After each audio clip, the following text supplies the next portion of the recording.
Good evening, everyone. My name is Pragya Malik. And my name is Srishti Paudel.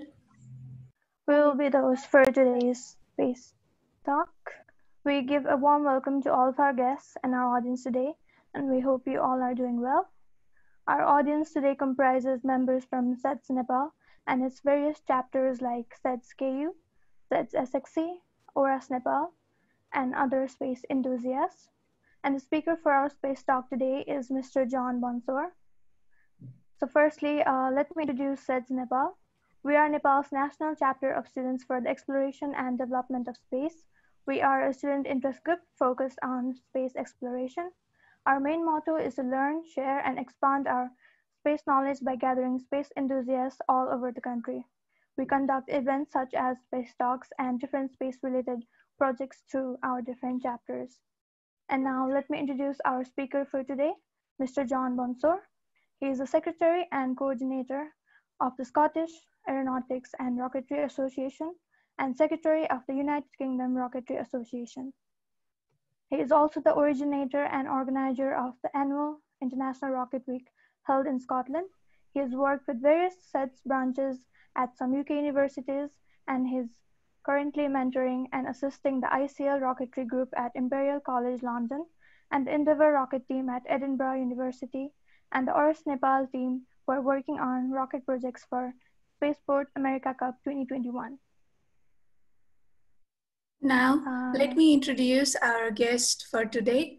We have Pradipta Shrestha. He is the founder of SEDS-Nepal. Saurabh Paudel, he is R&D engineer at Arianespace Nepal. Abhishek Kafle, he is the present president of SEDS-Nepal. Mohan Tamang, he is coordinator for Rocketry project of ORAS-Nepal. Ramesh South, he is strategic development manager at ORAS-Nepal. I'd like to inform the audience that they can present their question through the comment section for this space talk. We will be responding to them at the end of our session. Now, John, if it's all right with you, we'd be glad if you'd like to begin with your presentation. Okay, well, thank you very much. It was very kind of you to invite me to speak to you. I've never, it's the first time I've done a Zoom meet, an actual Zoom presentation. And also I've never had conversations with people in Nepal before. So I was very, when I first heard from Mohan, he and I started talking, I was very intrigued to discover that there's a lot of rocket and space activity at the student level in Nepal, and you're trying to make your country space-minded. So I'll try starting the presentation now. Okay, right, start from the top. Well, the talk is called Sounding Rocket Design. And that begs the question, what is a sounding rocket? A sounding rocket is a rocket, most of them are single stage, but they can be multi-stage, which is designed to ascend vertically through the atmosphere to carry packages of instrumentation to the upper atmosphere and into near space. Sounding rockets are really the beginning of the scientific use of rockets. I dare say some of you will know the long history of rocketry, from the Chinese inventing gunpowder and then by a number of adventures and misadventures, inventing early types of rockets, which still fly as firework type rockets.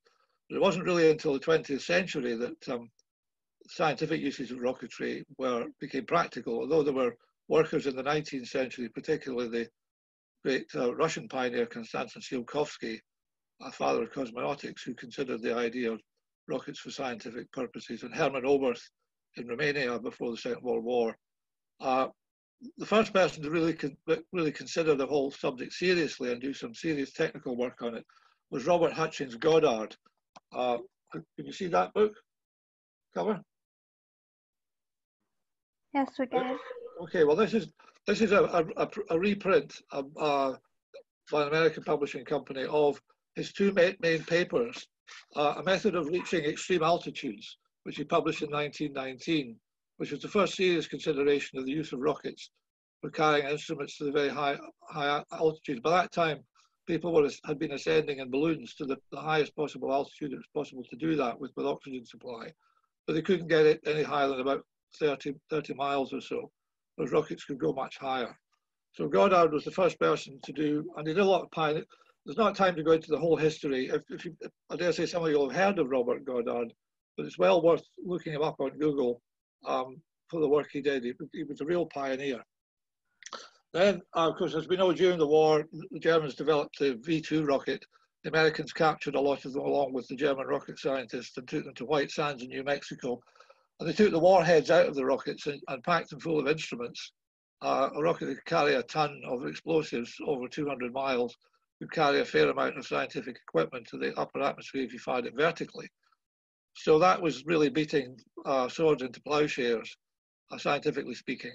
And then later on, the International Geophysical Year, 1957 to 58, there was a lot of countries developed sounding rockets. Great Britain did, the Americans did, the Russians did. The Americans actually had an interesting technique, which you might want to consider for your own future sounding rocket projects, which is in order to not have to build large boosters for the rockets, which you couldn't do at the time, they carried the rockets up underneath balloons. This was a technique called a rockoon. It's an amalgamation of the word rocket and balloon. It's rather tricky to accomplish, but the big advantage of it is that the balloon ascends and carries the rocket above most of the sensible atmosphere, so that when you fire the rocket from the balloon at high altitudes, there's very little atmospheric drag. So you don't have to build a big rocket to fight your way all through the lower part of the atmosphere. But the technique has other problems. Balloons can only carry so much weight. But with microelectronics now and fairly lightweight, powerful motors, there's a lot that could be done with the raccoon technique by students. So sounding rockets developed from, in theoretical terms, in the early 20th century, and in practical terms with Goddard and his work, and then after the war, and then increasingly as space development got going and there was a scientific need to explore the upper atmosphere and near space. But nowadays, in more recent times, sounding rockets have become within the capability of student groups such as yourself. And there are quite a number of student groups, as you probably know, around the world through your SEDS connections, who've been doing sounding type rockets for quite a number of years, which is to say rockets that can ascend a fair altitude. There's only one or two amateur groups who have actually launched anything into space, but carrying instrumentation. So this is a technology that's well within the reach of student groups. So the great advantage of these projects, I think, is that they bring together all sorts of capabilities. There's the rocket itself, there's the propulsion side of it, there's the materials and engineering of the structure of the rocket, there's aerodynamics, there's obviously nowadays a lot of computer modeling, and the electronics of the payload. So it brings all these different disciplines that you're studying together in a quite demanding project. I mean, rockets, basic principles of rockets are very simple. I mean, I'll explain the principles of rocketry to you, but they work by the Newton's third law of action and reaction. The principle is extremely simple, but the application is very, very complicated because you're releasing a lot of energy in a short period of time in a vehicle that experiences very high dynamic loads over very short spans of time. So if you don't do things right, things can go wrong very, very quickly. So that's why it's worth putting a lot of effort into rockets. Now, and it's important to stress, of course, sounding rockets are suborbital. They don't go into orbit. And just one final note just about the history of the reason why they're called sounding rockets is the name derives from maritime plumbing of depths, slinging in the old days on sailing ships, slinging a lead-weighted line off the side of the ship and waiting until it bottomed out to see if they could see how deep the water was, particularly when they were near a shore. So that was called sounding. So the name was then given to rockets, which of course go vertically in the other direction and sound the atmosphere in near space. Now, what I'm going to mostly do, and what my PowerPoint presentation was mostly about, and I have a shorter one that I might be able to use. What I was going to do was demonstrate to you how the principles of model rocket design and high power amateur rocket design are exactly the same as those that you would apply fundamentally to sounding rockets. I know your team in Nepal, Nepal, are building a rocket for Spaceport America Cup next year to try and hit the altitude of 10,000 feet. Similarly, the Endeavour group in Edinburgh are doing the same thing. They have an interesting air brake system for achieving the altitude, getting the altitude as spot on as they can. And the Imperial College London group are doing the same, but their rocket will have an N-class hybrid motor. We'll get to that later. So there are different classifications of rockets. Now, it may seem that these the rockets I'm going to show you just now might seem like toys, but they're not. They're flying models. They use a range of model rocket motors, which I'll explain in a minute or two. But they have to be built properly and properly balanced. Otherwise, they won't work. And you have to pay about as much. So if you get, and you can buy kits, of course. There's a whole range of kits you can buy, as you possibly know. Let me see if I've got a book here about that.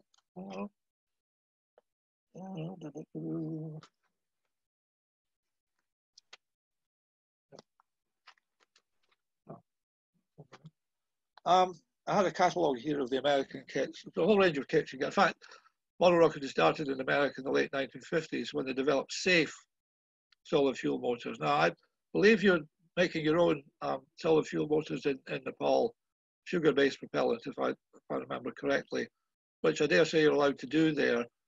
It's completely illegal in the United Kingdom for amateurs or even student groups to make their own solid rocket fuel and rocket motors. Now, I did do that in the 1960s when I was a schoolboy, and I knew it was against the law.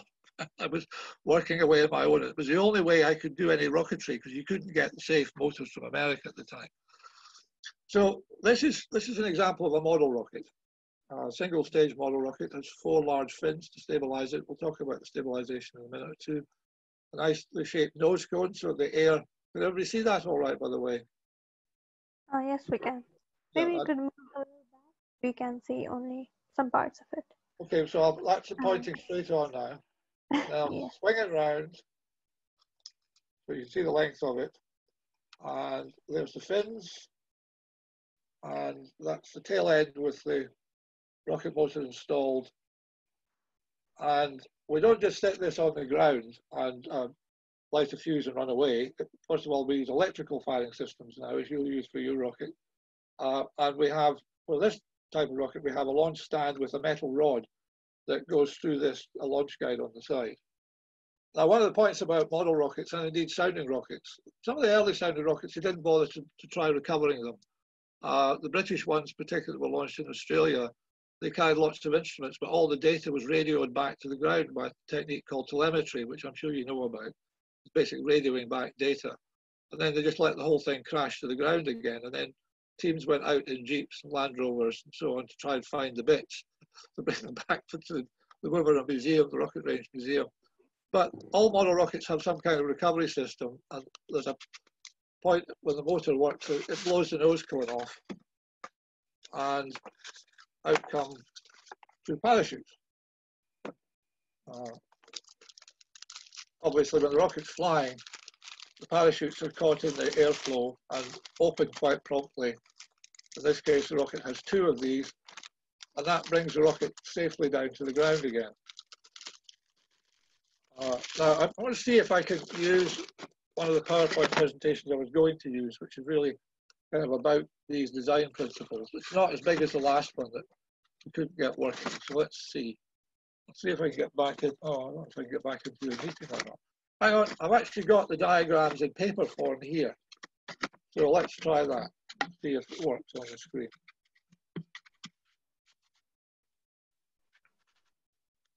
So that's a model rocket. But they come in different shapes and sizes. Some are much bigger than this, some are much smaller. But model rocketry is classed as being using rockets that use motors. But there's a letter number code. I don't know if you're at all familiar with that. It's internationally recognized. This, for example, is a 13mm solid propellant rocket motor. It's manufactured, one of the ones that are manufactured in America by the millions, and we've been using them this type for years. 13mm in diameter, and it's called an A-class motor, and it produces about 0.75 Newton-seconds of thrust in about half a second. Now, it's a very small motor, but it's quite powerful, and it's actually got a very, very good thrust-to-weight ratio. As I'm sure you're discovering or already know, that's an important factor in rockets. You want the thrust to be as high as possible in relation to the takeoff mass of the rocket. So if your motor has a high thrust-to-weight ratio, you're off to a good start. The next size up from these, and that's an A motor. So A motors are 0 to 1.25 Newton-seconds. So they all have thrust within that range, and the maximum for an A is 1.25 Newton-seconds. This is a B motor, and there's a letter code there, B64. B means it's in the 1.25 to 2.5 Newton seconds class, and its average thrust is 6 Newton seconds. So from that you can work out, oh, hang on, sorry, I've got that wrong. Hang on. Oh, I should know this stuff. Okay, no, sorry. No, the larger A motors this size, the 24mm ones, are 1.26 to 2.5 Newton seconds.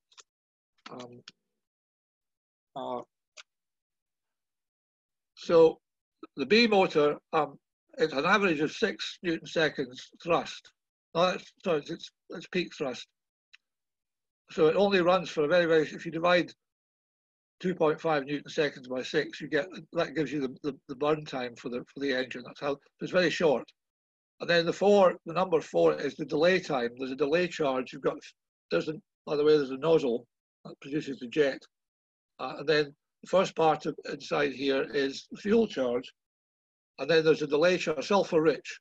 Black powder burns very rapidly, turns from a cold solid to a hot gas, and ejects a high temperature jet at about 3,000 meters per second in that direction. And the rocket motor is fitted properly to a rocket that goes off in the other direction, but at a lower speed, according to the mass ratio rule. Mass ratio is an important point in rockets. Again, I dare say you'll be coming across this. Mass ratio is the ratio of the launch mass of the rocket. That's with everything in it, the motor, its recovery system, its payload, all the stages if it's a multi-stage rocket. Although we mostly going to be talking about single-stage rockets today.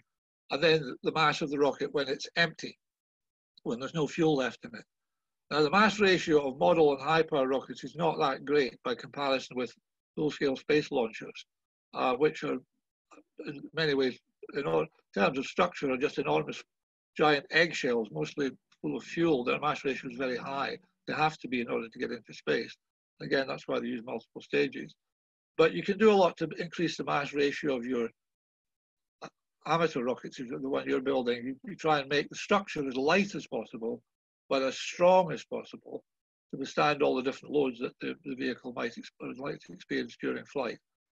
So that's the second class. And these come in A, B, and C, C being up to 5 Newton seconds, 10 Newton seconds, sorry, the maximum. And then there are D class motors. This one has 7-second delay, which allows a light rocket to coast a very high altitude. So again, these are black powder. So model rocketry is everything from small A motors up to G class, which are 160 Newton seconds. So once you get up to E, F, and G class motors, the manufacturers use ammonium perchlorate based propellant with an organic binder, usually hydroxyl terminated polybutadiene.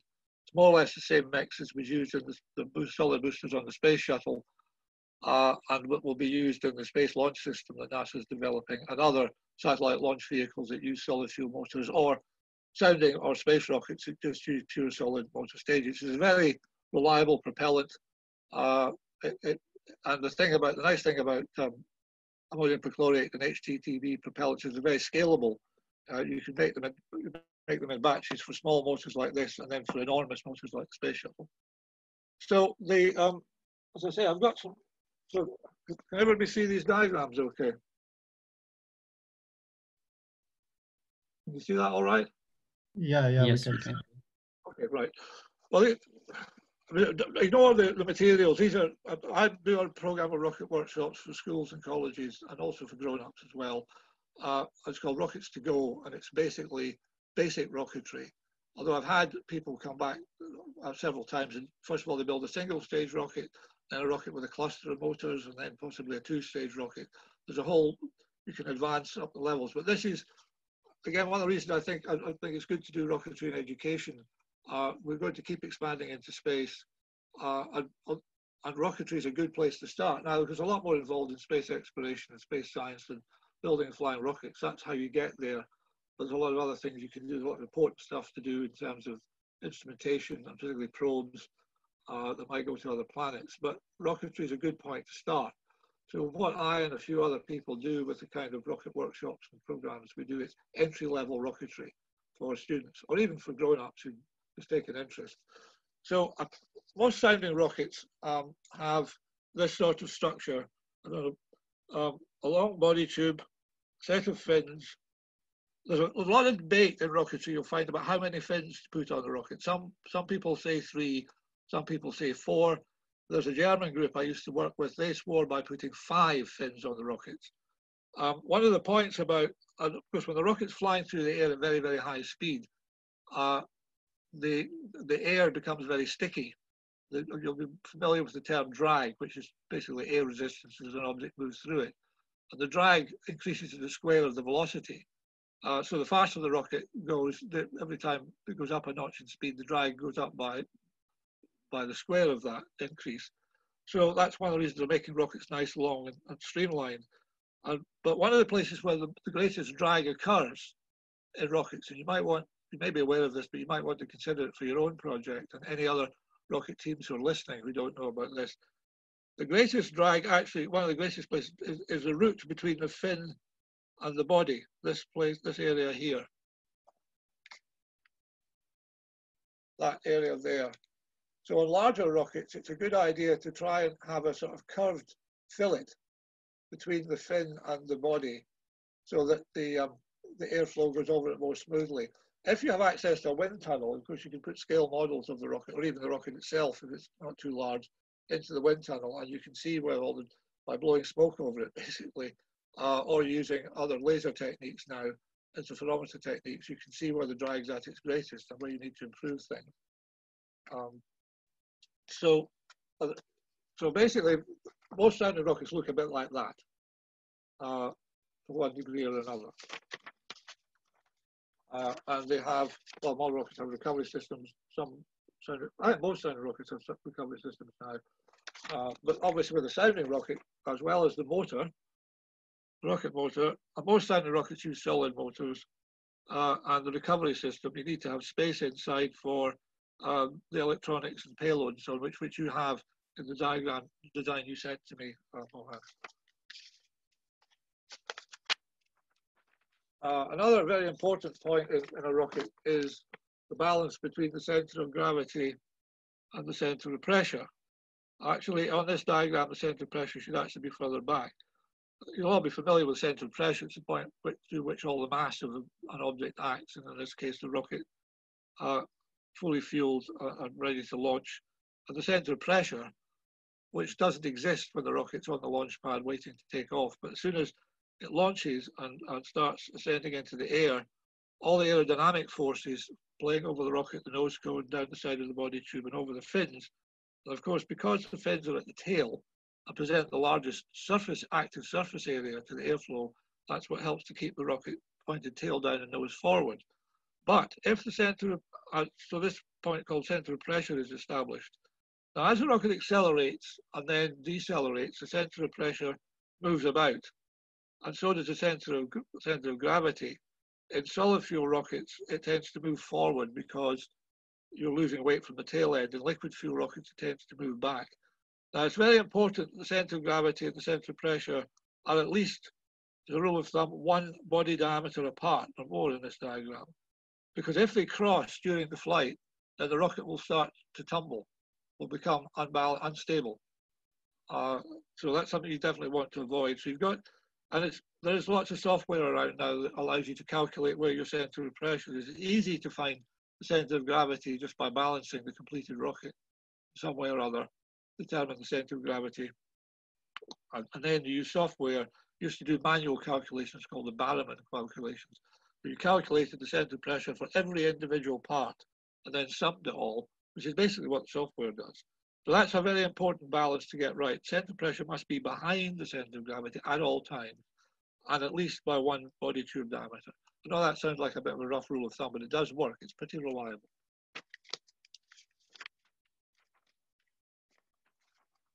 Coming to a couple of diagrams I think might be of particular interest. So this is just a basic profile of a model rocket, launch, the boost phase, then the coast phase, as I mentioned, with the sulfur-rich tracking, which also produces tracking smoke. These rockets can go up several thousand feet. Although the higher you go, move a little back, we cannot see sorry. it properly. Oh, I but mean, we just can't see it now. sorry, Maybe sorry, let's move it a little upwards. has it been too close all the time? Uh, Okay, well, this is all. So then the rocket gets to the peak of its altitude. Of course, how high it gets depends on the thrust to weight ratio of the rocket, the exhaust velocity, which is another. There are really only two numbers that matter in rocketry. Mass I think ratio. you need to lift a bit higher. Sorry. Okay. Yeah. Now it's okay. Sorry. Okay. The two numbers that matter most in rocketry are mass ratio, which I'd explained earlier, and exhaust velocity, which obviously is the velocity of the exhaust coming out of the rocket when it's burning fuel. And you want to try and maximize both of those numbers to get the most effective rocket. Obviously, if you've got this particular performance goal, then you can calculate mass ratio and exhaust velocity to achieve that. Then model rockets, it's a rule in model rocketry and in amateur high power rocketry, they must deploy a recovery system of some kind. In this case, it's a parachute, which, as I showed earlier on, opens up and slows the rocket down. But there's some interesting things go on in a rocket flight in terms of the forces acting on the rocket and energy exchange. Now, if I'd been able to use my PowerPoint presentation, these diagrams would have been nicely in color. Can you see that all right? yes, we can. Yeah. Okay. What you've got here is the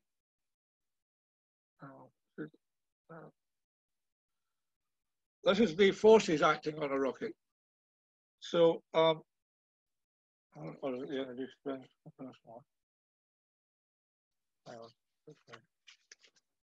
Oh, sorry. Oh, right. Okay. I'm missing a diagram here. Right. Okay, let's put that one down just now, and I'll just demonstrate with this one.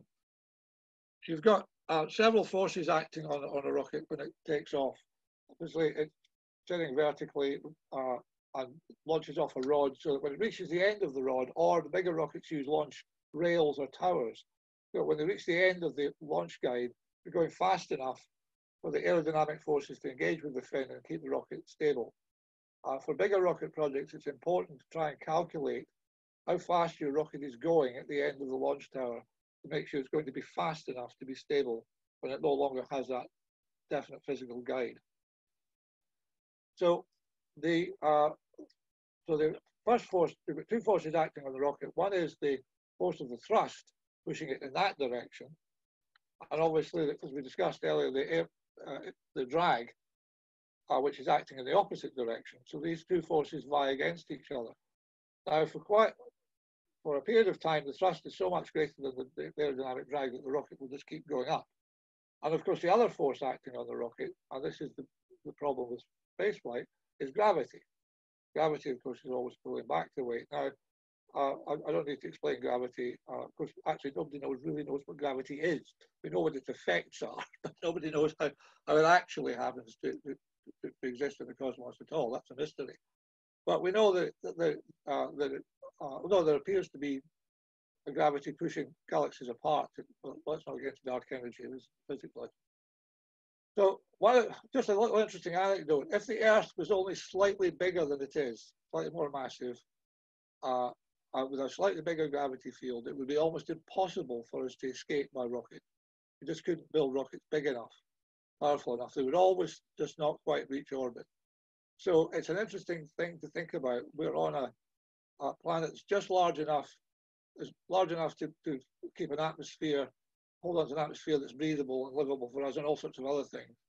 But if it was only slightly more larger, we wouldn't be able to get off it at all, which would be something to contemplate. So, but as the rocket descends and the thrust tails off, the gravity and the drag start to predominate, and the rocket reaches what's called the apogee, its point furthest away from the Earth. And that's the point at which, in these motors, they have at the top end a little explosive charge that blows forward, pressurizes the inside of the rocket, and blows off the nose cone and deploys the parachute. And much bigger motors that you can get these. This is the casing for a much larger ammonium perchlorate motor.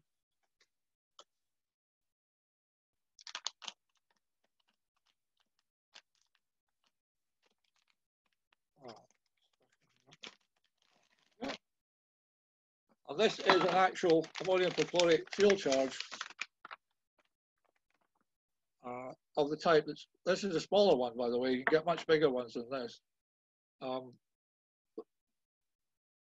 But they work on the same principle. That's the delay charge for and then, but if you have a rocket where you know how long it's going to get to its peak height, and that's longer than the delay charge in the motor, you can set up a separate delay charge. But that's an ammonium perchlorate, hydroxyl terminated polybutadiene and rubber fuel charge, 1 grain. This motor has 5 inside the liner. It's completely safe to handle, although you don't want to be dropping them. So I'm conscious that I'm probably taking a lot of time here. Try and move along. The point I'm trying to get across is that in rockets, and this is quite useful to know about this from the point of view of working rockets and flying them, but also in terms of education, it's an ideal way of explaining to school pupils the forces, how the different forces acting on the rocket work. And when they build and fly their own rockets, you can see how that works. The other thing that goes on in rockets, of course, is energy conversion. You're converting the chemical energy of the fuel, be it solid, liquid, or hybrid, to kinetic, the thermal kinetic energy that pushes the rocket forward. So that, and then that produces kinetic energy, and then the rocket gets to its maximum height, and then at that point, the kinetic energy, because the rocket comes to a halt, is potential energy under gravity. And if we just let the rocket fall all the way down to the ground with the same amount of kinetic, well, it still has the same amount of kinetic energy, but effectively by deploying parachutes, you change the shape of the rocket. You massively increase its surface area. So the kinetic energy that was put into the rocket became potential energy under gravity at the top of the flight, then gets dispersed over a much larger surface area. So that's an interesting example of how energy can be dissipated over surface areas. That is if parachutes work. If they don't, we have what we in the rocket business call a crash. Seen too many of those. I've explained how the engines work. So, and the motor classification system. Right, I think that. Oh yes, one other thing. All motors. You can see that diagram, all right? A little bit Maybe higher. lift a little higher. Right. Okay. Right. You can see it. This is thrust time curves. Now the one at the top is has a sort of upside down V shape. You also get rocket motors that are purely boosters. They have no delay or expulsion charge to deploy a recovery system. They're simply fuel that burns all the way through and then ignites the upper stage. And they are booster motors. And because they need to carry up all the weight of the upper stage or upper stages, they impart a great deal of power very quickly. So they burn their fuel very much faster. The burning rate obviously determines the average thrust. So they burn their fuel very much faster. So they go to a peak very quickly. In fact, some of them are even spikier than that. And then the thrust dies away and then the stage drops off. Upper stage engines, like this one, for example, which is really for two-stage rockets, so that's why it's such a long delay time, go to a peak to get the stage moving, and then they have an average, a sustained thrust, and then it drops down to 0. So that's, I mean, the thrust time curves for rocket motors can be a lot more complicated than this. But basically, you've got 2 types, and the way that works is, back diagrams as well. But the motors that have the spike thrust time curve, they have a core running all the way through them, and they burn from the center out the way. One of the rules about solid fuel rocket engines, and you may well know this, but just in case you don't, and if you're making your own solid fuel charges, in a rocket motor, solid rocket motor, the flame front will always advance at right angles to the surface of the fuel. So if you have an end burner, just an absolutely solid charge, the flame will start at the end and burn all the way through like a cigarette. Whereas if you have a core burner, it'll start burning all the way through the core, around the walls of the core, and then just burn out the way very rapidly. Because what happens then is, with a cigarette burner, if you can imagine that the burning just advances at a steady rate because the surface area that's presented to the flame is the same all the time. So it burns very slowly. Whereas if you have a core burner, as the core burns, the surface area expands. And when it expands, it burns more rapidly. So that's why it goes up to a peak thrust very, very quickly. So if you're designing solid fuel rocket motors, that's something to take into account. The actual shape, interior shape of the fuel charge will determine how much thrust you get at any one time and what kind of thrust time curve you get. Well, that's that block over. Right, other diagrams. How am I doing for time here, by the way? Am I going on too long? I think it's okay. You can okay. go. Right, okay, well, I'll just skip to, we talked a bit about stability. So obviously rockets that fly in space, the stability, they don't use fins because there's a vacuum up there. But while you're flying in the atmosphere, and amateur rockets and student rockets and sounding rockets, and some amateur rockets can certainly be regarded as sounding rockets, low altitude ones, not suborbital ones, but they are of the class of sounding rockets. I should mention, by the way, these motors, this is well, that fuel charge I showed you, that's a J class motor, which is, there we go. So J class motors will produce 640.01 to 1,280 Newton seconds. The largest type of motor that's been fired in the UK, both solid and hybrid, and if we get time, I'll talk briefly about hybrid, although I dare say you may have heard of hybrid rocket motors. They are, because they're non-explosive, it is legal for amateurs to develop them in the UK, which we do. But the largest motor that's been fired in the UK is an N class, which produces up to 20,000. No, sorry, yeah, 20,480 Newton seconds. But there are motors in America up to OP and Q class, but we haven't had any of those here yet. So we've flown everything in the UK now from A to N class, and we'd rather hope to do OP and Q sometime. I'm not sure what. I think I don't know where your motor comes in that classification, but you'll know what secondage you're looking for. Just a bit more about stability. This was another of the diagrams. It looks so good on my PowerPoint presentation, which is still okay. Right. This is from the UK Rocketry Association's own Rocketry handbook. Remember earlier I talked about when the rocket's flying, the Air Forces are the largest fraction of the Air Force on the rocket is over the fins. And if you've got fins, 3 or 4 fins of the right size, and there is a rule about the size, and that diagram is missing from the diagrams I had earlier. But what I'll do is after this is over, I can send you some of the stuff. It's not so large to send, which might be of interest and use. And in those diagrams, there's a rule about the fin sizing. But the fins basically act to always keep the rocket steered into the wind, as long as the center of gravity and the center of pressure are the right relationship.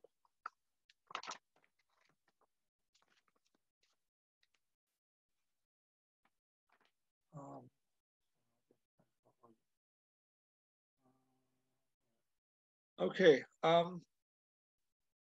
Right, sounding rockets. I've got some. Right, I'm going to pass this by the camera.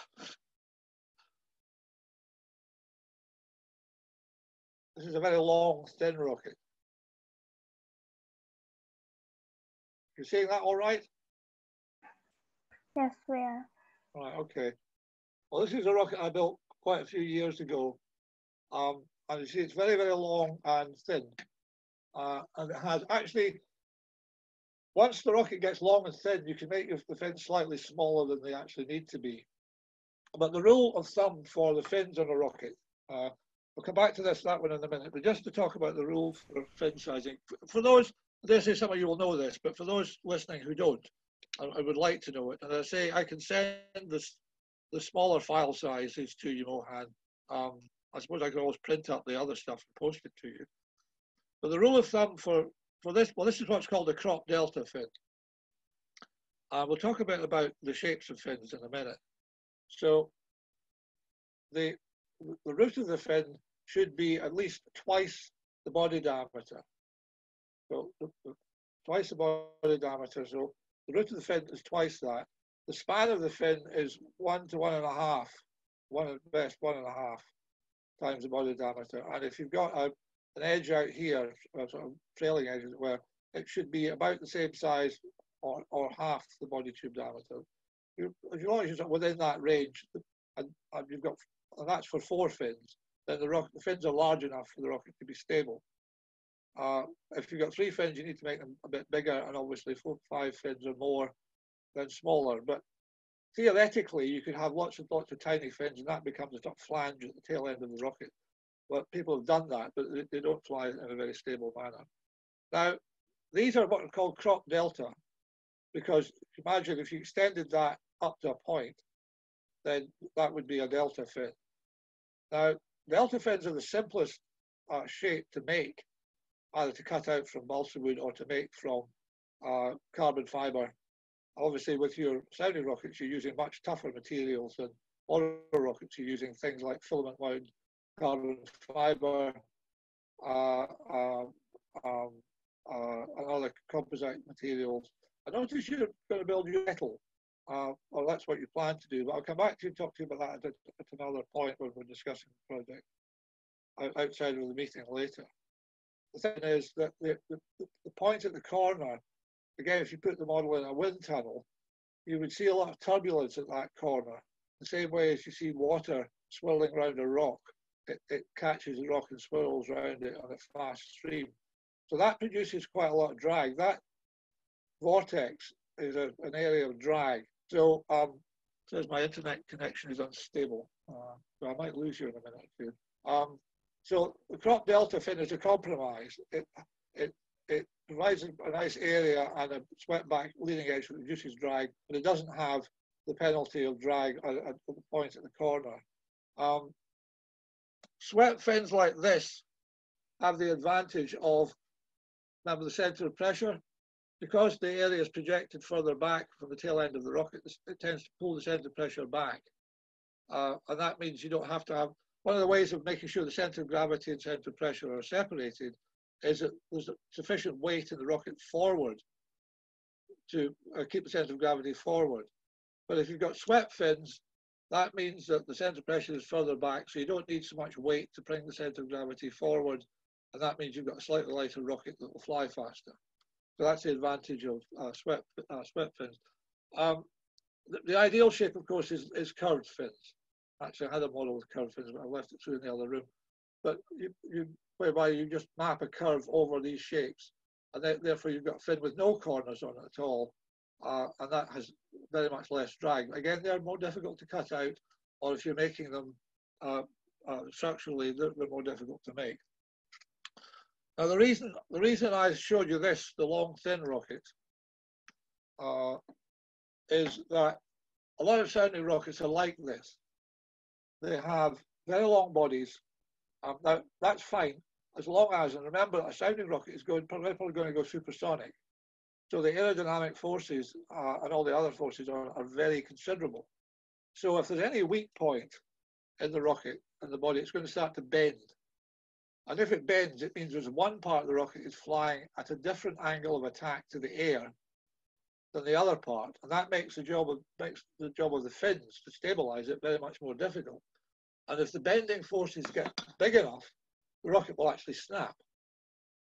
So there are advantages to making rockets long and thin because there's a thing called the slenderness ratio. What the air sees when the rocket's going through the air is more difficult. What the air, well, I'll use a smaller one to show this. What the air sees is the cross-sectional area of the rocket. It sees the nose cone and then the cross-sectional area of the body tube, and it doesn't see anything else really until it gets to the fins at the tail end. So the longer and thinner a rocket is, there's less drag overall. It's called the high slenderness ratio. But the penalty is if you don't build it structurally strong enough for a very high speed, high altitude rocket, you've got to look out for structural weaknesses. But one of the reasons for sounding rockets being long and thin is they take a large motor and they've got plenty of space for a recovery system and quite substantial payload. And the thing about high altitude rockets, and I think this would apply to your rocket for 10,000 feet, I dare say the Spaceport America Cup have their own rules about these things. But the rule here in the UK is that if a rocket is going to go above 4,000 feet, which is what, about 1,500 meters, rather than deploying a single parachute, you should have what's called a dual deployment system, whereby a small parachute comes out at the top of the flight, and that allows the rocket then to start to drift down with a certain amount of drag, air braking drag, but it's not going to drift too far away. Because again, as you're probably conscious, particularly living in the Himalayas, at altitudes there can be quite ferocious winds. They can carry your rocket a long way off if the rocket happens to be in a quite a strong airstream. So the plan is to bring the rocket down under a very small drone parachute, then deploy the main parachute at below about 300 meters. And you can do that with electronic systems activating explosive expulsion charges that will separate everything. So that's quite an important feature for rockets that are going to go much above, I'd say much above 2,000, 2,500 meters, which your rocket is going to do. Well, it's up to yourselves to decide whether you want to do that. So, and this is a fatter rocket, as you can see.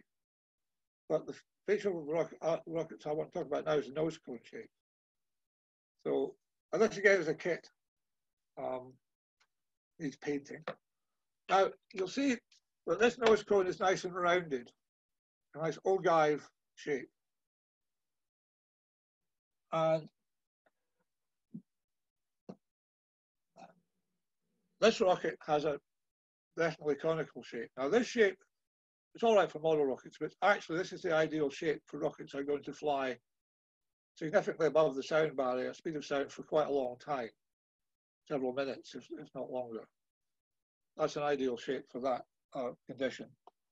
I had a paper on this, which I can't find, but I will find it, send it to you. This shape is good for low speed, subsonic, up to about, say, 500 miles an hour, 600, you can convert that to kilometers per hour. So it's an ideal shape for that, produces the lowest drag. Now, I would need to go for a minute and get something else, because another nose cone to show you, which was in the photographs I was going to show you, but I'll need to fetch it out of its box now. So if you'll give me a minute or two, I'll be back shortly. Sure.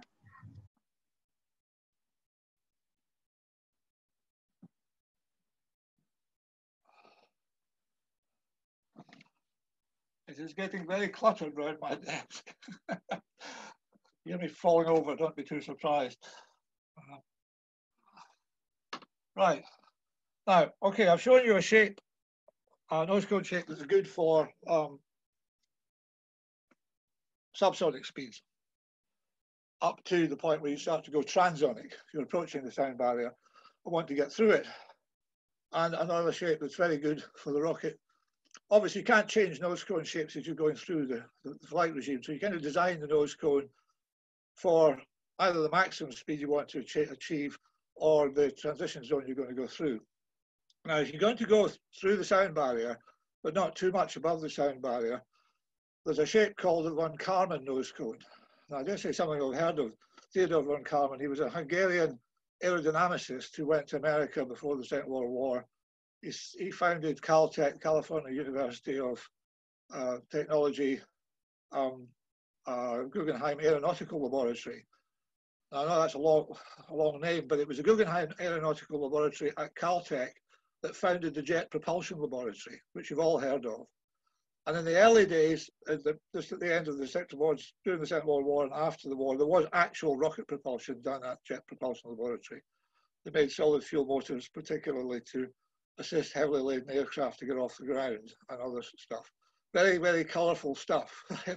There was a chap called Whiteside, I'm trying to remember a double-barrel name. He was quite a character. He eventually blew himself up. He he dabbled in magic and all that sort of stuff as well. But so there really was jet propulsion at the Jet Propulsion Laboratory, although they don't do that now. They concentrate on probes and so on. But von Karman did a lot of work on high-speed flight, which of course was a problem area at the time. And he was also working on sounding rockets. So there's a type of nose cone shape, which is ideal for getting through the sound barrier very rapidly. And it's good for rockets. And it's called the von Karman nose cone. And I'm going to pass that shape in front of the camera now. And we can see that there's a metal tip on this one because this rocket, this is part of a rocket that has been through the sound barrier twice. And it has rather an unusual feature to it up below the nose cone, which you'll see, and I will explain briefly. There's a story behind it. So that's the shape of a von Karman nose cone. Now the nose cone is made of fiber wound Kevlar, filament wound Kevlar, bonded. So it can take quite high, very obviously with being Kevlar, it can take considerable loads and a lot of heat. So that's the shape for going through the sound barrier. And here's Cindy. This was a project, very briefly, this was a project that a friend of mine and I did for a British TV program called Toy Stories, where they were going to send Action Man, who's a soldier doll that's been on the market for years, through the sound barrier. But obviously put him up in a jet plane, but that was too easy. So basically between their team and our team, we developed a contest. We it's all a bit silly in a way, but it was very interesting to design the rocket because it was a 12-foot rocket. This is the payload section, which I built here. And my friend Russ Strand and I designed the rocket between us. And he built part of the rocket down in England and then brought it up to Scotland for the 2014 International Rocket Week. And when we brought the two bits together, they fitted perfectly. So this is the payload section. There was a 12-foot rocket going down beyond this that went through the sound barrier. We flew it twice. It got to about 14,000 feet. And reached just above the sound barrier. So we actually won the contest. So Cindy she had a camera as well that gave her a view out of the window. She got really good views. And when the payload section separated from the booster was sort of hanging below the rocket. She was able to, the cameras could see that. It was a little Mobius mini camera. So that's the kind of nose cone you want if you want to go through the sound barrier. Just very briefly, again, this would have been in the pictures. That was kind of a sounding class rocket. But unfortunately, I don't have all the pictures, but I don't know if you can see that. It's a set of pictures, which is, that's the rocket taking off. It uses an M-class motor, which was, you get the idea of the power of the motor. And that's Cindy's view out of the window. Can you lift it a bit higher? Yep. Okay. Yeah. So okay, that's the rocket on the launch tower. Before we slid it onto, there was a rail attached to the tower, triangular cross-section tower, about 16 feet high. We slid the rocket onto it on guides, and then turned it vertical. This is my friend Russ Strand. That's me. That's James May, who was one of the presenters of the program. I don't know if you get, what's the name of it? Oh, it's a car program that he presents. You maybe get it in Nepal, I don't know. And that's the rocket launching. So you've got to think that's, well, actually with the payload section, it's getting on for about 15 foot long. It's an single M-class motor. And that's the view that Cindy got on the way up. Of course, coming down, the capsule separated, came down its own parachute. She was hanging upside down, but she didn't complain. And that's Russ and me after recovering the capsule. And that's the mission patch. We made up a mission patch. So Cindy's saluting. But there was a serious point to this. As far as Russ and I were concerned, we wanted to build a supersonic rocket. We hadn't done it before. So we had to really calculate everything. The BBC, British Broadcasting Corporation, paid for everything. About £4,500 is what the project cost. Though we didn't get paid a fee, but we didn't want one. We were just happy that they were willing to put up all the money for the materials and the motor and the electronics and everything. And the rocket was completely successful. It was more successful than their one. So Russ and I learned a great deal from it. So that was really a sounding class rocket. So I'm trying to think, time's getting on. Are there any Oh yes, well, we talked about recovery systems. You can get much larger parachutes, although you can make your own parachutes. I tend to build a lot of my rockets from scratch, from materials that get thrown away, packaging, as long as they're strong enough. I buy some materials for making rockets, but the smaller rockets I can make from scratch. And the thing about that is you can come up with all sorts of different designs. I'm working on a future spaceplane design idea, and I fly them off rockets by hanging them on the side and then releasing them at altitude. And for the launch vehicles, for those space gliders, I need special designs, so it's easier to build from scratch and use a kit. But for some of my bigger rockets, for parachutes, I find old umbrella canopies are absolutely ideal. And when it's windy here in Scotland and people have been out with their umbrellas, you find abandoned umbrellas in hedgerows, and I collect them. People give me a funny look. But you take the canopy, if it's not torn, if you take the canopy off the ribs of the umbrella, it makes a very, very good parachute because they're very strong and they're colourful. So this is the kind of parachute, well, you can see the open parachute. So this parachute it's 72 inches in diameter. It weighs just under 500 grams. So it's very light. And well, a 19-pound rocket will land at 20 feet per second, again, to do the metric conversions. This is an American product, so it's all in imperial rather than metric. I use both systems. Or a 16.5 pound rocket will land at 17 feet per second, which is quite reasonable. But again, but there's an awful lot of stuff you can make for yourself in rocketry. As I say, we're not allowed to make our own engines here. So again, there's, oh, by the way, there's one interesting area you might want to think about. I really don't know what the scope for it is in the long run, but it strikes me as being very interesting. There's a chap here in Scotland, I've worked with him for many years, called Richard Newlands, and he's done a lot of interesting experiments. At the moment, he's working on marrying drone technology with rockets for the recovery of the rockets. In the long term, he considers the idea of drones actually rendezvousing with descending rockets and bringing them into land softly, sort of more advanced step up beyond what SpaceX is doing with their vertical landing rockets. But whether that technology has got any potential in the amateur field and for student groups, I don't know, but it's maybe something you might want to look at.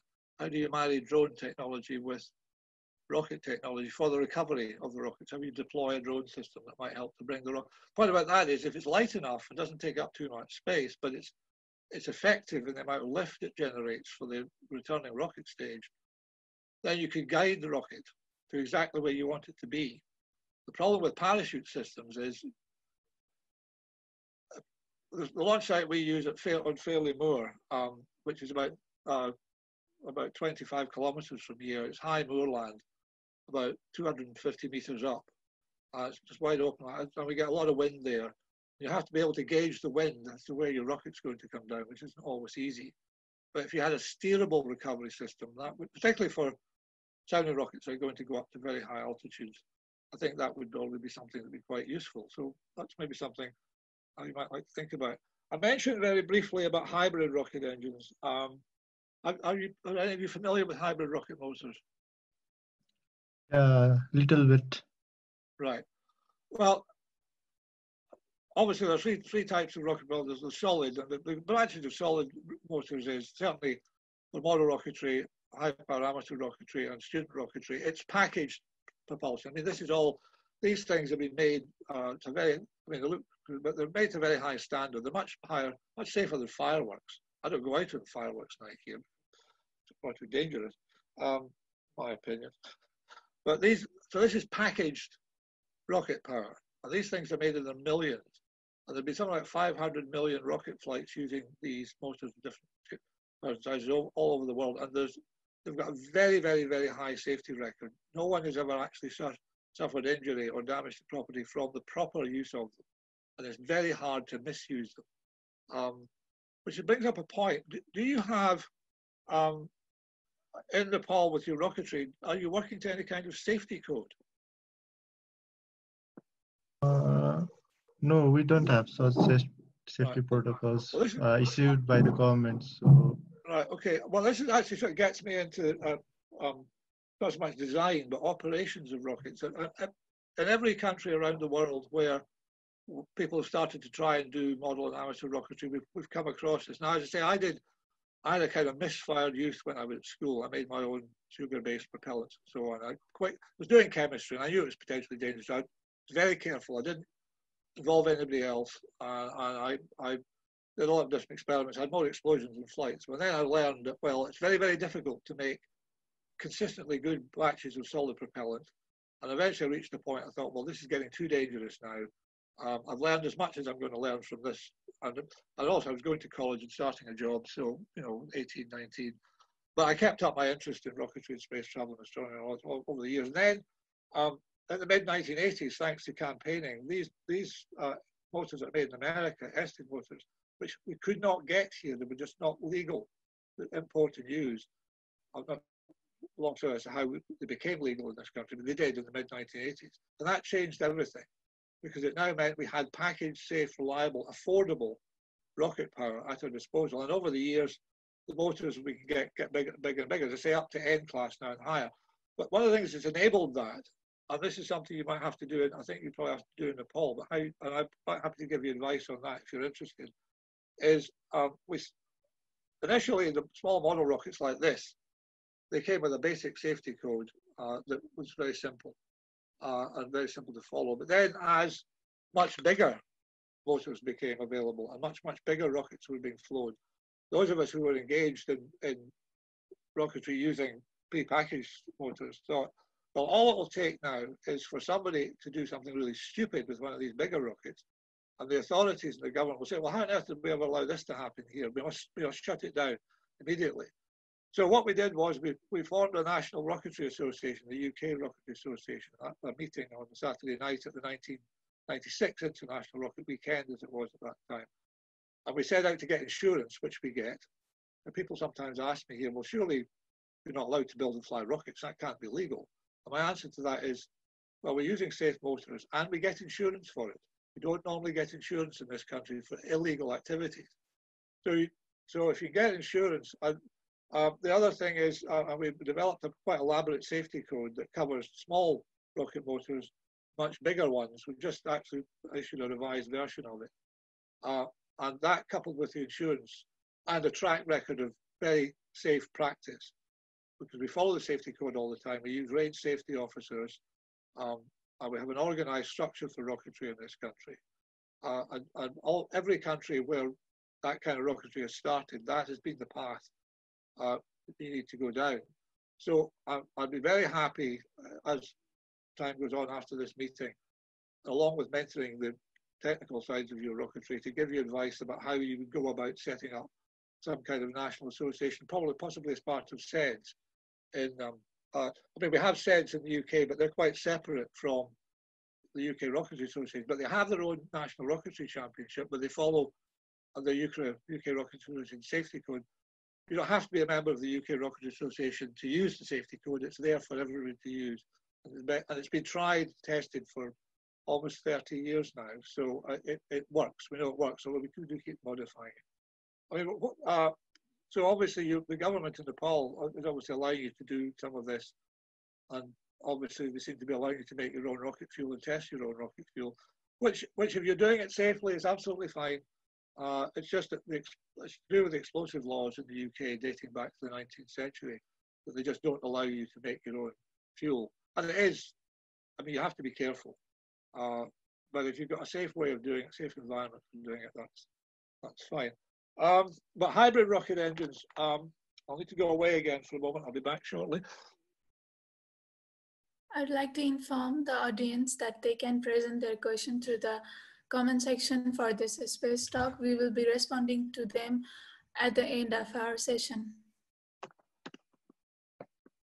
I will actually be coming to the end of my talk and my remarks in a minute or two. So I'll just, unless there's any topic somebody would like me to touch on. Anyway, hybrid rockets are a halfway house between solid fuel rockets and liquid fuel rockets. Now, you know, liquid fuel rockets either burn kerosene, refined kerosene to liquid oxygen, liquid hydrogen, liquid oxygen. They're cryogenic ones because the liquid oxygen is very, very cold, low temperature, and liquid hydrogen is also very low temperature.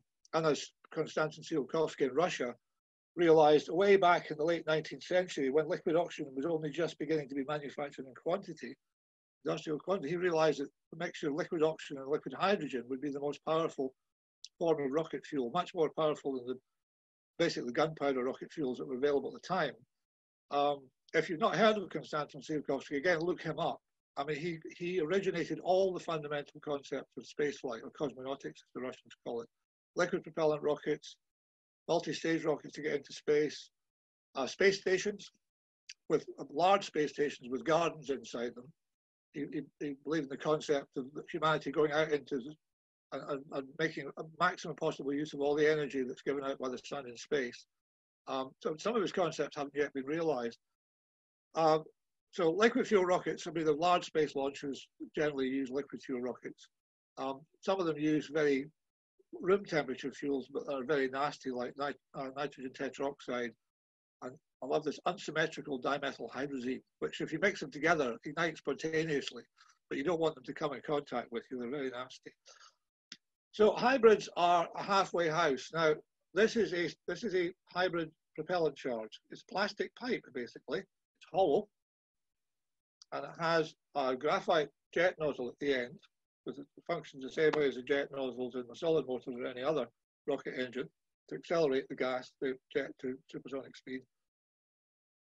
And then you see there's a thread at the end of this, and that screws into a nitrous oxide tank.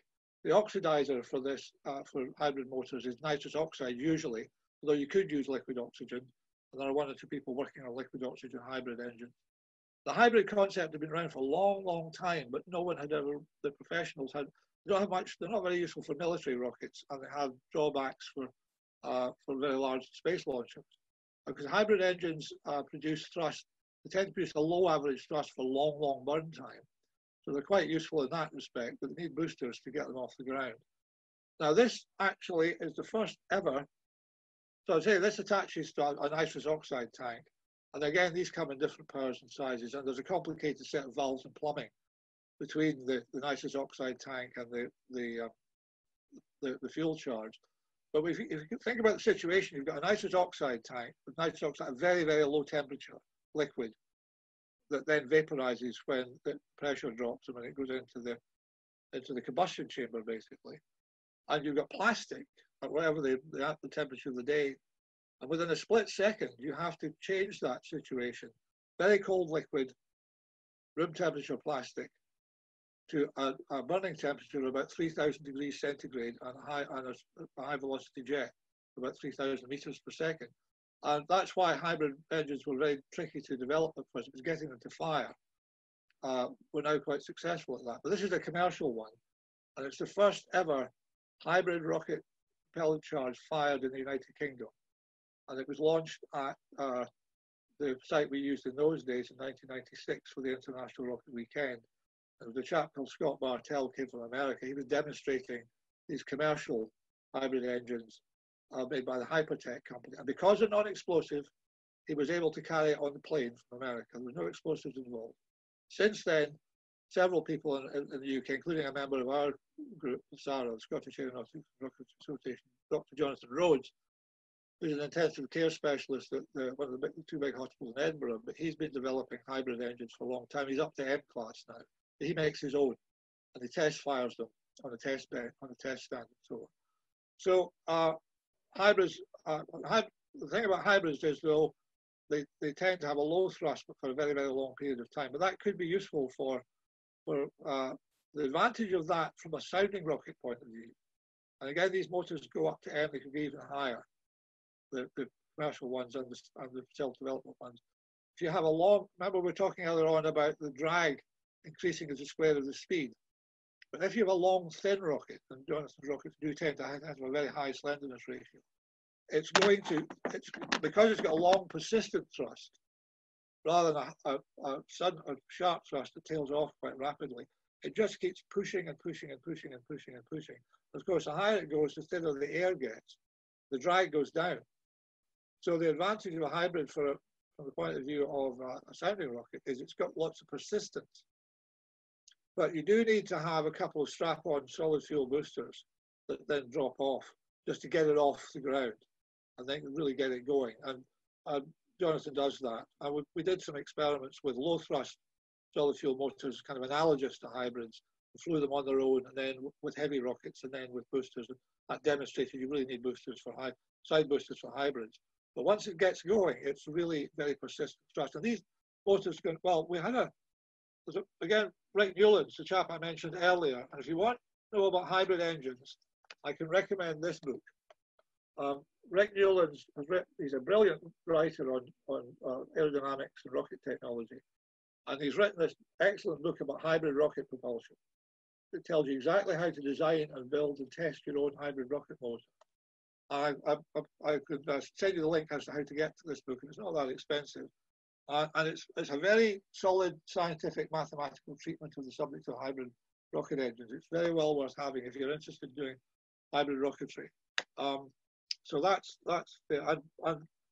Back in 2012, a 14-year-old schoolboy came to the International Rocket Week that year who had built an N-class motor, according to the information in this book by Rick Newland.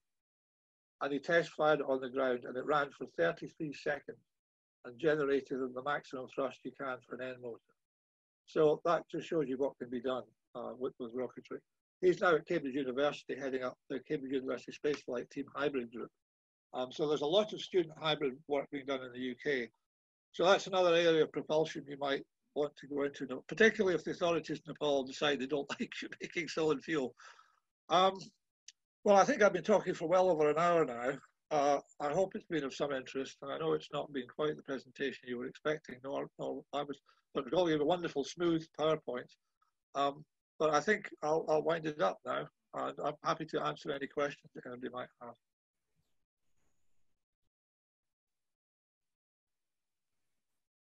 Hello. Thank you so much, John, for your presentation. We have a few follow-up questions for you now. Fire away. Now, yeah. The first question is, now the ongoing rocketry project by SEDS-Nepal, which you are mentoring as well, has been using a barometric pressure sensor for the determination of altitude. And the problem they have encountered is this sensor perceives noise as an error.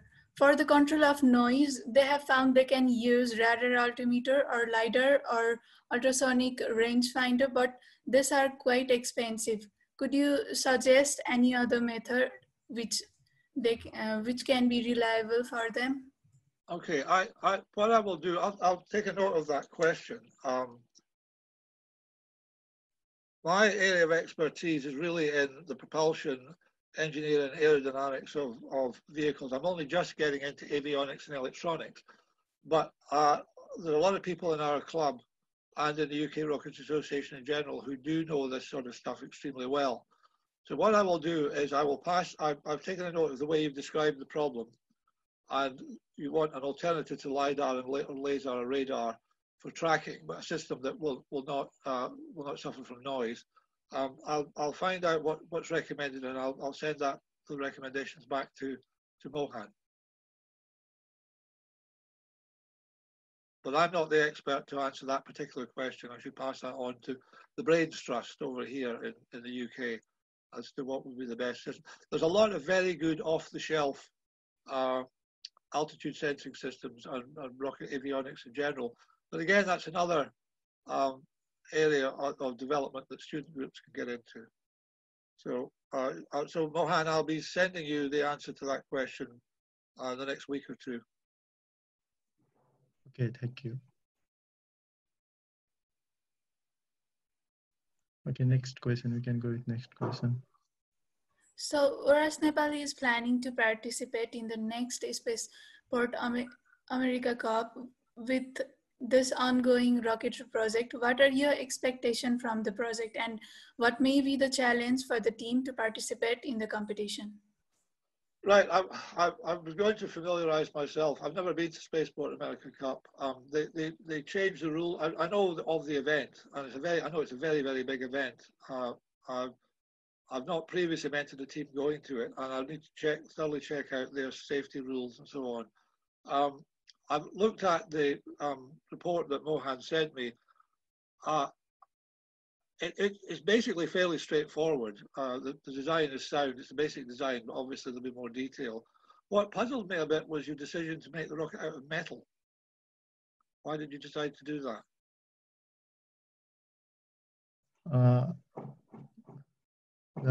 Because that was only our option, as fiber are quite expensive. The materials that you had used in your that rocket that you showed before are not available here. So Well, that's we fine. are trying to. I kind of thought that would be the answer. I hope you didn't mind me asking, because this is another interesting feature of having to work with what you've got. And I appreciate that. Well, student projects are you're always short of money, and it's different. And it's also time. If it's very, you might even have the money, scrape up the money to get these very good materials, but then it might take a long time to get them. And you're a student project, and you've only got a certain amount of time you're going to be students. This is the thing about student rocket projects. Teams only stay together for a few years, and then they have to disperse. So you have to do things within certain lengths of time. So, so what kind of metal are you going to use? Aluminum and steel. That's fine. Okay, well that's. I mean, there are people in America who fly full metal jacket rockets. It's not a problem there, particularly the wide open ranges they have and the safety procedures they've got. Obviously, you'll run that project by the.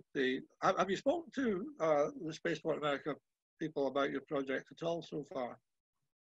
No, they haven't opened the application yet, so All right. we have not approached them. Right. Okay. No, well, a metal. I mean, I've never really worked with metal. Although I used to work in the steel industry as a chemist years ago, but I've never actually built any structures, never mind rocket structures out of metal. So it's certainly been an interesting thing to do. I mean, are any of you good at welding? Yeah, Good. Welding and using nut bolts. Okay.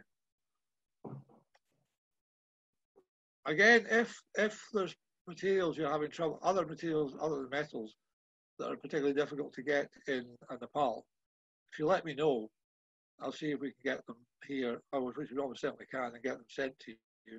Obviously, the cost comes into it again, but if there's particular materials that would help your project in the internal structure of the rocket, then you can do that. So, okay, next question. So can you tell us a little bit more about the student groups that you have been assisting at various universities? For example, what kind of rocket motor do they use in their projects? Are they self-made or the commercial one?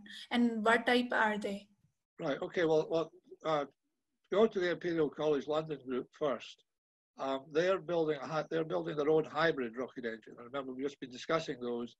And because hybrid rocket engines are non-explosive, it's quite legal for them to develop their own hybrid engine. And they've been able to get access to a test cell where they can fire their hybrid engines on the ground and get measurements of the thrust duration and the pressures inside the combustion chamber. That's quite important, the pressure of the combustion going on here, flame temperature, thrust duration, all that sort of thing. And they've actually built their own new test cell, which they were working on just before coronavirus hit.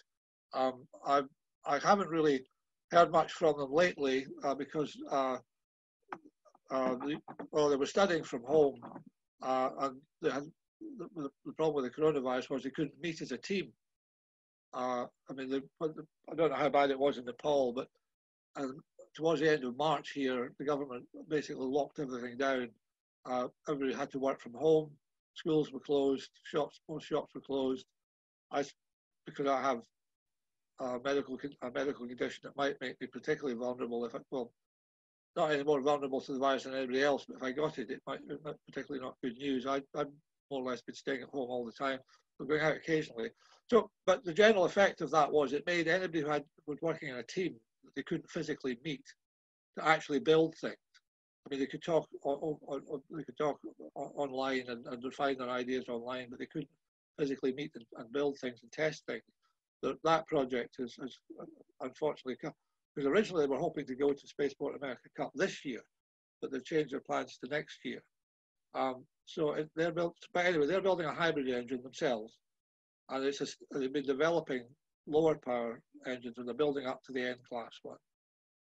And they've actually sent me a report on the engine. It's quite a novel combustion technique. You can go look at their paper again. So that's quite interesting because they've taken the pre-existing knowledge built up by various amateur or student hybrid practitioners in the UK and elsewhere, and have built on that and added to it. But they're also aiming to reach 10,000 feet, but they've got quite a heavy payload. The Endeavour group in Edinburgh, they just started. Well, there's the Edinburgh Physics and Astronomy Society, which they wanted to do rocketry, and I met with a group of them 2 years ago. Then they all seemed to fizzle out, and then this other group has developed. There's a chap called Neil who's in charge of them. I can put you in touch with them if you like. So they want to go to the Spaceport America Cup next year, 2001, and they're entering the 10,000 foot altitude. It's 10,000 and 30,000 foot. And their approach to hitting the 10,000 foot altitude is to have an air brake system. They've got sensors on board that will estimate the altitude of the rocket and the speed of the rocket, and will work out when to deploy the air brakes. There are 4 flanges that will come out from slots inside of the rocket to some degree. They've got a maximum spread and a minimum spread, and somewhere in between. It's quite a novel technique to in other words, just try and hit 10,000 feet exactly, and then deploy the parachute or fuel recovery system. So that's quite an interesting project. But they're using a solid fuel motor. They're using an M-class solid motor of the same manufacturer. These motors, by the way, are made by a company called Cesaroni in Canada, and there's also a company called Aerotech in America who makes reloadable motors. But they had a big fire some years ago, and they're only just getting back into making motors for the amateur rocketry. But these ones are very reliable because this is the casing, and the fuel charge I showed you just sleeves in there. There's a motor retainer. But the problem at the moment is, again, coronavirus. Cesaroni isn't shipping anything from Canada to the UK. So I've been there's a chap in this country called Malcolm Jennings who runs a shop called Rockets and things, and he imports motors and kits and so on. And then he goes to all the big events. If our Rocket Week goes ahead, if we can clear all the hurdles for that in 5 weeks' time, Malcolm will come up with his shop and he'll be selling motors and kits, but he can't get the particular motor that the Edinburgh team wants at the moment. So that will come right eventually. But what the Edinburgh team had wanted to do this year was build their rocket, test all the systems on the ground, get the M motor, come up to the International Rocket Week or one of our club flying meetings in the summer, because we have them every 3 weeks at the Fairley site. Now, the site we have here, we can fly to nearly 5,000 meters above ground level. So that's 4.5 kilometers, 4.8 kilometers, or 16,000 feet, which is one of the highest altitude amateur rocketry sites in the UK. We can fly everything in between those altitudes, obviously. So it's one of the few sites in the UK where an amateur student teams can come and test a rocket that's going to reach 10,000 feet or higher. And they'd hope to do that this summer, but they've all had to disperse because they come from, there's a chap from the Middle East, and Neil's from England, and there's a chap from Scotland. There's a core team of about 12, and then there's a larger group that does model rocketry. But again, they've had to disperse. They haven't been able to meet and build things. They barely got started, and then they had to shut down. And now they can't get the motor that they need. Well, even if they built the rocket in time, the motor wouldn't be available. So again, all that's pushed on. Maybe if we can get the motor in time for the autumn, and they can get the rocket built when they go back to university, we might be able to test it before the end of the year. If not, it'll have to be the springtime.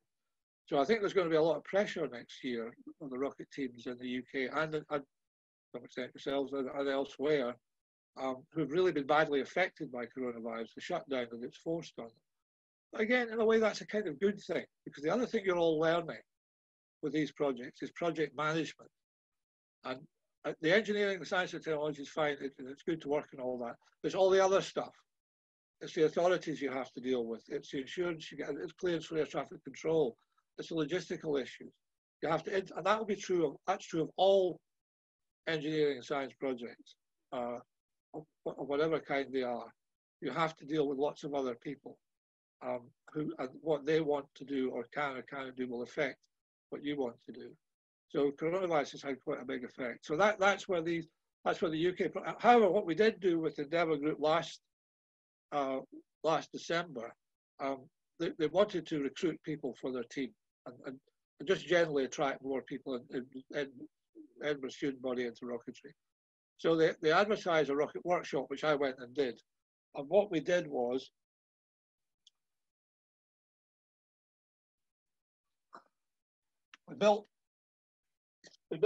I designed this designed a rocket, and then I took there was about 50 people came, and they divided into teams of 4. So we worked out how many rockets we built, about 12, I think. Yeah, 12 rockets, a bit like this sort of design, but with different fin shapes. And these rockets used this type of motor, the D-class motor. And the reason for the wider forward side, this carried the motor, but the reason for the wider, I don't know if it's still in here. Anyway, it has a parachute. But the goal was to build a rocket like this that would then carry an unboiled hen's egg inside, that would then be ejected along with the main parachute and come down on its own parachute and land intact. And they had to build a very lightweight containment system that would protect the egg, particularly on landing, that would fit in here. And that was the challenge for the day. We did that all in one day, starting early in the morning. And I took them teams through it stage by stage, but they had to do all the work themselves, decide what fin shape they want, crop delta, swept, or lobes. And I went through all the criteria that I went through with all of you today about fin shapes and so on, the sizing rules, thrust to weight ratios. And most of the students who were involved had never done rocketry before, but they were all very bright, obviously, being at Edinburgh University. And they built some really nice, all the rockets flew, we got about 150 meters. We weren't meant to go very, very high. But we flew them in Edinburgh between Arthur Street. I don't know if any of you have been to Edinburgh, but there's a volcano, an extinct volcano there called Arthur Street. And then there's a cliff called Salisbury Crags. And between it, there's a valley called Hunter's Glen. And we launched in there. It was very, very cold, but it was a beautiful day. Not clouded sky and the sun was shining. So we launched the rockets and they all flew very well and they all deployed their eggs and everybody got their eggs back intact. But the most elegant, obviously I'm not going to show you all the pictures, I've got my file, but the most elegant egg containment, there was a young female student. She went onto a food engineering website thinking, well, that'll tell me about the strength of eggshells. What kind of forces can you safely apply to an eggshell, particularly for the landing? And what speed would the landing speed have to be? Because what she wanted to do was get the lowest possible landing speed. So she made the biggest possible parachute for it, without it being too big. And she wanted the lightest possible containment. She actually made a cage for the egg out of drinking straws. Perfect cube with the parachute lines through the straws. It was very clever. So that was something the Endeavour Group did to try and recruit people for the rocket team, and it was quite successful. They got some quite clever people good people who were actually quite keen to get involved in the bigger project. So that's the advantage of these small rockets. It encourages people to get into bigger stuff.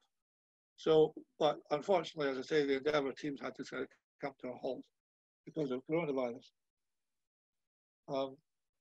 And I know there are some other student rocket projects going on, but not going to Spaceport America Cup. They're planning to. They're just doing the projects to fly within the UK, or some of the clubs or some of the events in the UK. So and actually in the UK Rocketry Association, because student rocketry has become much more active, which we want to encourage. But in the UK Rocketry Association, we have attainment levels for high power rocketry. You have to build and fly an H power rocket successfully and recover it successfully. That gets you level 1. So after that, your insurance, you get insurance to fly to level 1 rockets, which is H and I. Then there's level 2, and then there's level 3, which is up to M and beyond. Now, in order to get insurance to fly these higher power rockets, you have to have attained these levels. But that's only for individuals. We don't have it's very tricky to have a certification scheme for teams. So we come up with a different way. We've got team project support scheme, which is what we're applying to the team at ICL and at Edinburgh University. They're bringing their projects to us, and our safety and technical committee is looking through them. And they don't have to they don't have to pass the high power attainment levels, but their projects are subject to much more intense scrutiny. And then we pass it on to the people who insure our rockets, the British Model Flying Association, who they're working with us on the team project support scheme. So that's enabling students with a lot of support. They do all the work. We just look at what they're doing, and if we see something seriously wrong, we say, no, we don't think that's right, and we tell them why, explain to them the reasons why we think that that's not going to work out quite properly. But they go off and do all the corrections themselves, and they have to design and build it. So that's what we're doing with student teams in the UK. So that scheme's there now. Okay, next question, if there are any more. Thank you so much, John. Are there any questions from our audience for John? You can write your questions in the comment section. I guess Ashwini will take those questions and read out it here. I did notice you were recording. I'd hoped that you would, if my slides had worked properly, you could have recorded all the slides. I suppose what I could do is I could put smaller slide files. My router box is still blinking away. The smaller files that I would have used, I could send to you by email, Mohan, and the much larger one, I can print that out. If I get your postal address from you at some point, I can print that out and send it to you by airmail. Sure, that will be a great help. But that will probably take a while to get to you. Should have sent it by rocket post. I've done some research into. There was a lot of stuff done in the 1920s, 30s, and 40s. People thought they could use rockets to send mail and valuable payloads like medicine and emergency supplies to places that had been cut off by avalanches, that sort of thing. Sounds a bit strange, but it was actually quite a credible scheme. And there were quite a lot of experimenters, and I've been reproducing some of the rockets to see if they would have worked, because some of them kept blowing up, but actually aerodynamically the rockets were fine.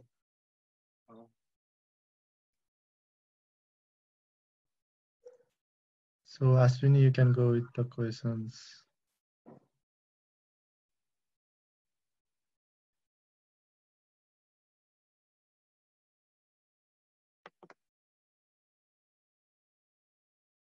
Any more questions? Yeah, we have some question from audience, and Okay, Ashwini will be. Just give me one moment, please. I need to go get a drink of water. My throat's getting very dry. I'll just go through. Be back in 1 minute. Okay. It is water, not whiskey. That's for later. I think one of you should go with the questions, since Ashwin is not answering. Let's wait for John to come back. Pragya. Yes, we can hear you, Ashwini. Yes, we can. Can you switch on your video? Yeah, I will. I'm back now. So can I start? Yep. Yes. So we have few questions from audience, and our first question is from Abhishek Kafle, and he wants to know, can rockets be launched from anywhere, and what are the safety protocols we need to follow? So can you launch anywhere, and what are the rules you have to follow? Is that what he's asking? Abhishek Kafle. Yeah, that's the question. Okay.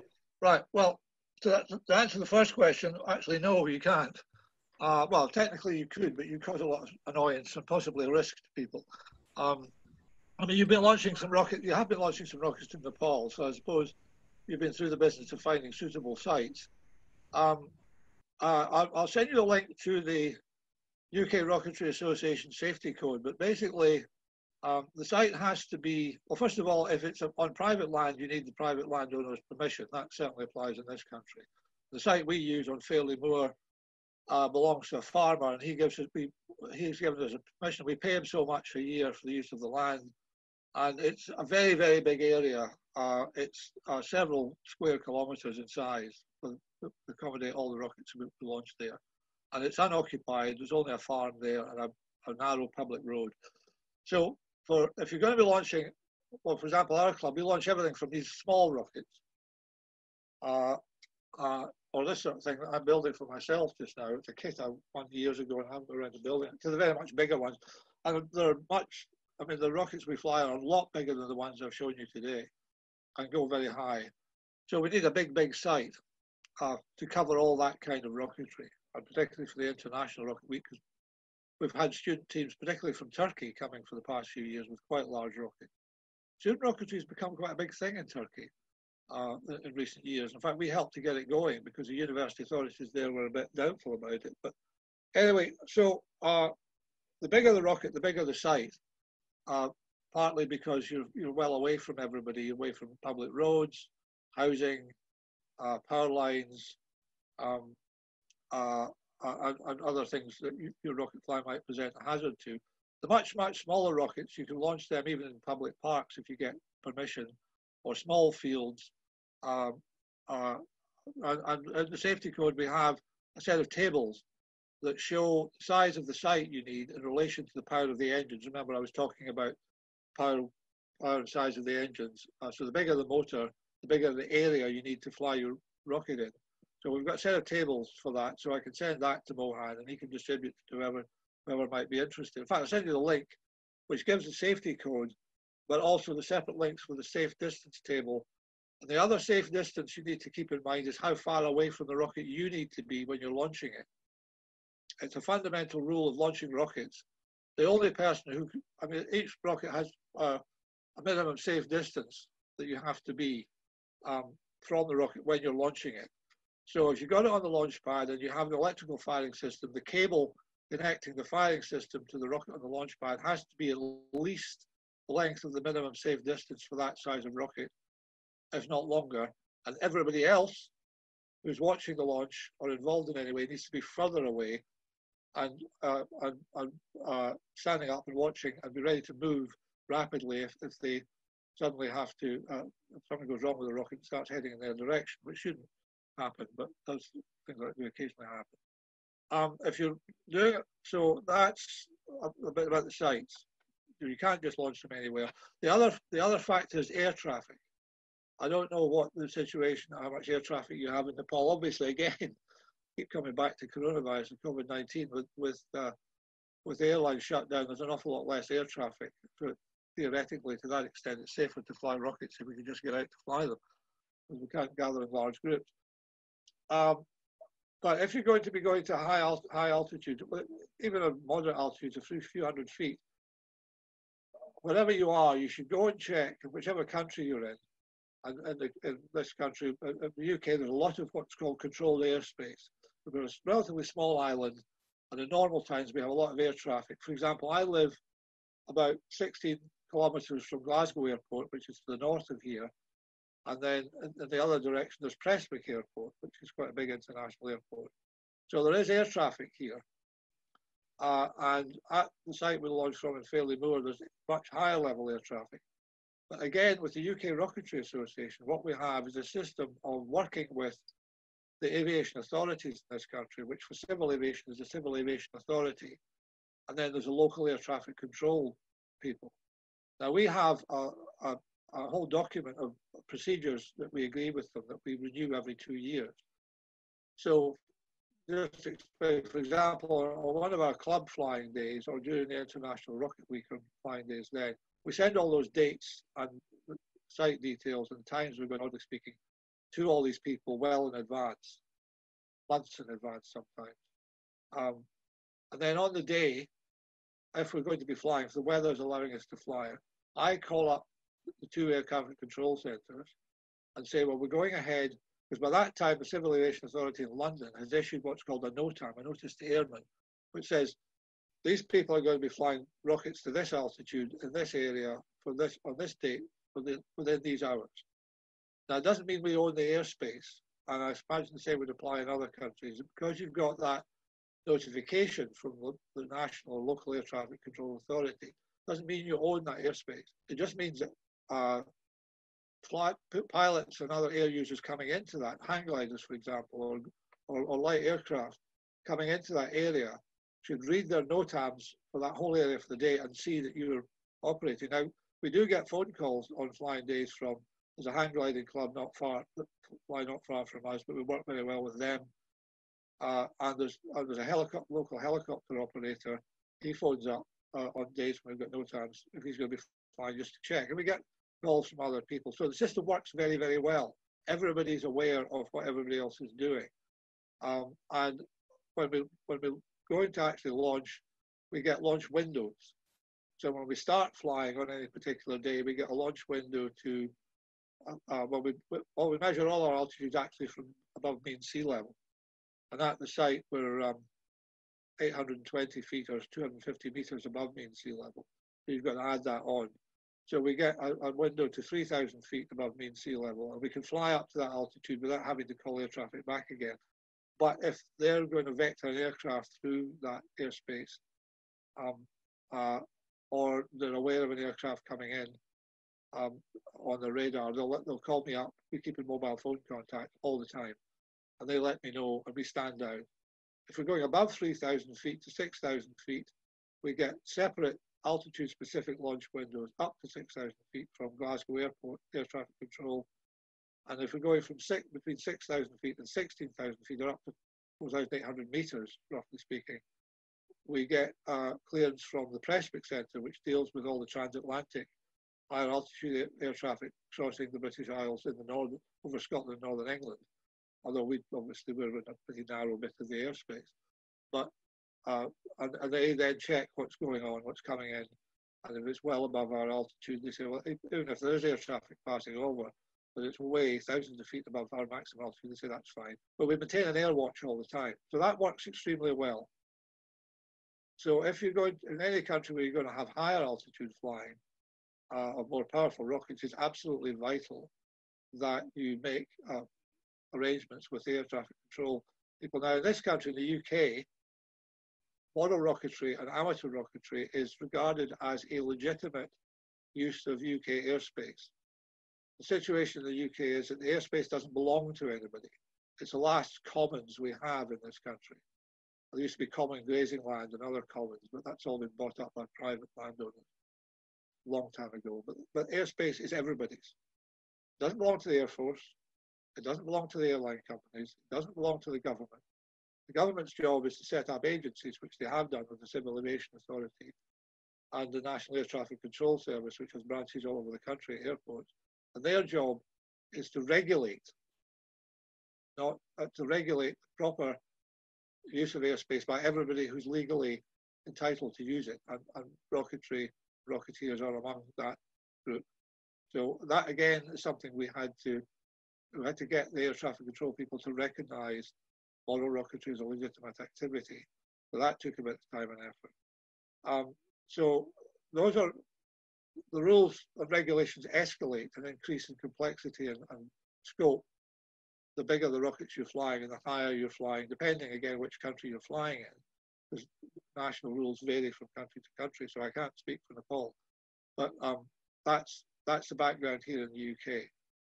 And as I say, the safety code I'll send you, Mohan, there's all the rules about safe distances and all the other things you have to do. The other thing to mention is if you're going to be flying rockets, and you'll find this when you go to the Spaceport America Cup next year, the range will all be properly organised, and you'll only be allowed to go to the launch pad at a certain time when it's safe to do so. And there will be people called range safety officers who will, and their word is law.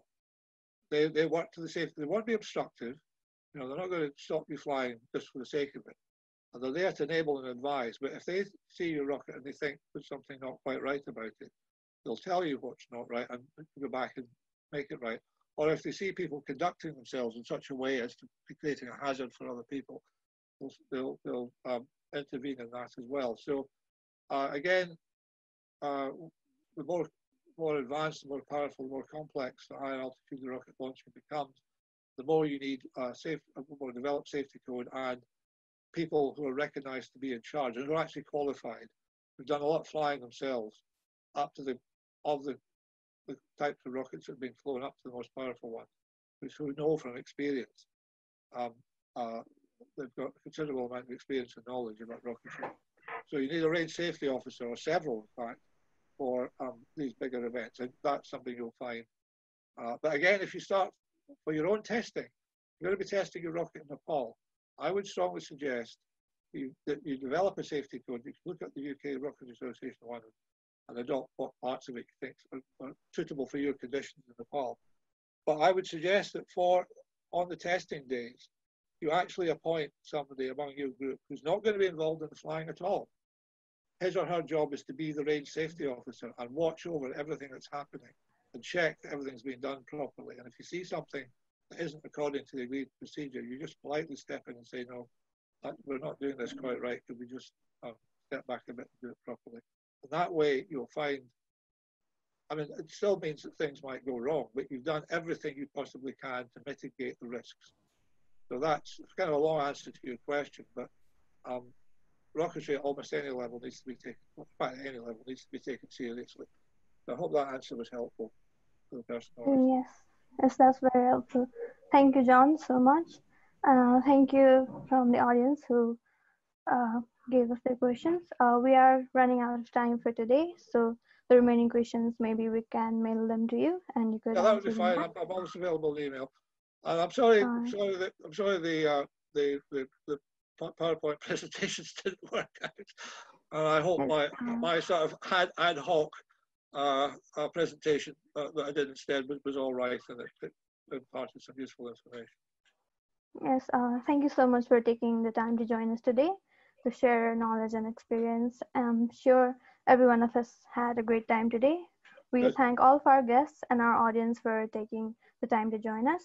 And we're very glad that we got this opportunity to successfully conduct this space talk, even we are recovering from a global pandemic. And we hope to see you all again soon with the same enthusiasm in our next space talk. And you can learn more about SEDS-Nepal from our website, sedsnepal.org. You can also keep in touch with us on our Facebook and Twitter pages. So thank you so much, and hope you all stay safe. Thank you, John, again.